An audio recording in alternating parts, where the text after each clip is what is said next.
ഓം നമോ നാരായണായ. ഓം ശ്രീ ഗുരുഭ്യോ നമഃ. ദശകം 10 സൃഷ്ടിഭേദങ്ങൾ. ശ്ലോകം 6. രുദ്രാഭിസൃഷ്ടഭേദാകൃതി രുദ്രസംഘ സമ്പൂര്യമാണ ഭുവനത്രയഭീതചേത മാമാ പ്രജാ സൃജതപച്ഛരമംഗളായേതി ആജഷ്ടതം കമലഭൂർഭവതീരിതാത്മാ.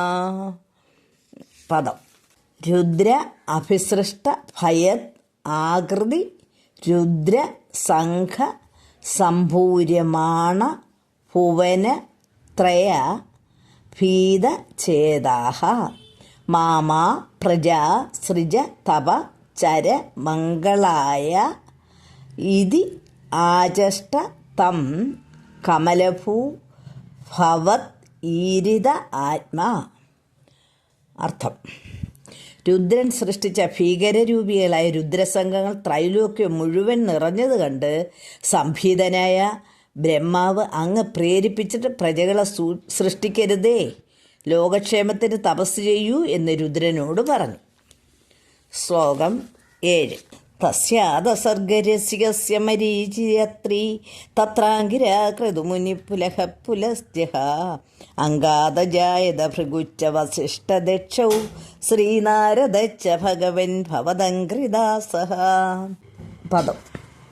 തസ്യ അധ സർഗരസികസ്യ മരീചി അത്രി തത്ര അങ്കിരാ ക്രതുമുനി പുലഃ പുലസ്ത്യഃ അംഗാത് അജായത ഭൃഗു ച വസിഷ്ഠ ദക്ഷൗ ശ്രീനാരദ ച ഭഗവൻ ഭവത് അംഘ്രിദാസാഃ.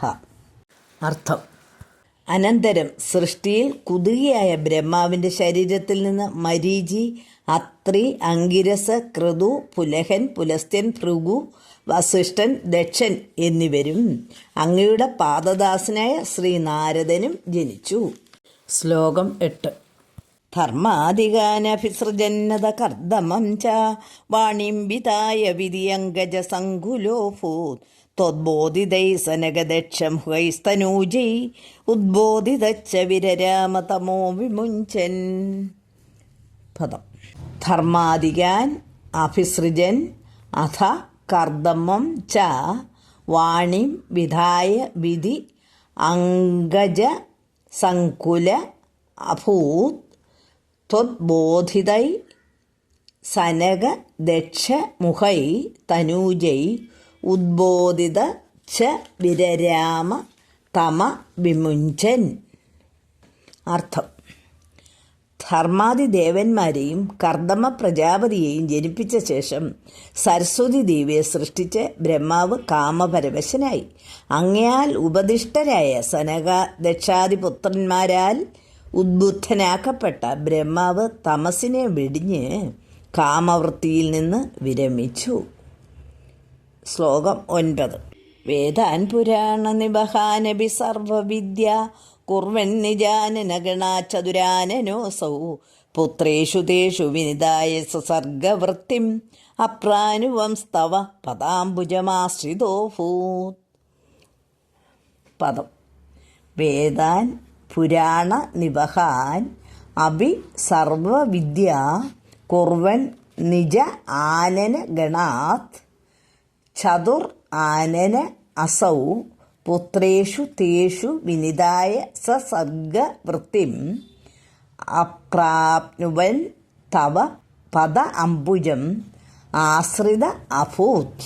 അർത്ഥം: ചതുർമുഖൻ തൻ്റെ മുഖങ്ങളിൽ നിന്ന് വേദപുരാണാദികളായ സർവവിദ്യകളെയും എന്ന് വെച്ചാൽ ഋഗ്, യജു, സാമം, അഥർവം, ശിക്ഷ, വ്യാകരണം, കൽപ്പം, ജ്യോതിഷം, നിരുക്തം, ഛന്ദസ്, മീമാംസം, ന്യായം, പുരാണം, ധർമ്മശാസ്ത്രം എന്നിവയെല്ലാം സൃഷ്ടിച്ച് സനകാദി പുത്രന്മാരിൽ അർപ്പിച്ചു. എന്നിട്ടും പ്രജാവൃത്തി ഉണ്ടാകാതെ അങ്ങയുടെ പാദപത്മത്തെ ആശ്രയിച്ചു. ശ്ലോകം 10.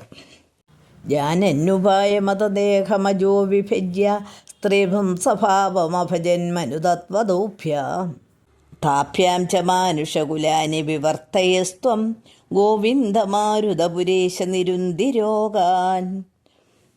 പദം. ജാനൻ ഉപായം അത ദേഹം അജ വിഭജ്യ സ്ത്രീ പുംസ ഭാവം അഭജത് മനു തത്വധൂഭ്യാം താഭ്യാം ച മാനുഷകുലാനി വിവർത്തയൻ ത്വം ഗോവിന്ദ മാരുത പുര ഈശ നിരുന്തി രോഗാൻ. അർത്ഥം: അനന്തരം ഭഗവത്പ്രസാദത്താൽ ഉപായം ഗ്രഹിച്ച ബ്രഹ്മാവ് തൻ്റെ ദേഹത്തെ രണ്ടായി വിഭജിച്ച് സ്വയംഭൂമനുവിനെയും പത്നി ശതരൂപയുടെയും രൂപത്തിൽ സ്ത്രീ പുരുഷഭാവം സ്വീകരിച്ചു. അവരിലൂടെ മനുഷ്യവംശത്തെ വർദ്ധിപ്പിക്കുന്ന ഹേ ഗുരുവായൂരപ്പ, ഗോവിന്ദ, എൻ്റെ രോഗങ്ങൾ അകറ്റേണമേ. സർവത്ര ഗോവിന്ദനാമസങ്കീർത്തനം. ഗോവിന്ദ ഗോവിന്ദ. നിർത്തട്ടെ. ഹരി ഓം തത്സത്.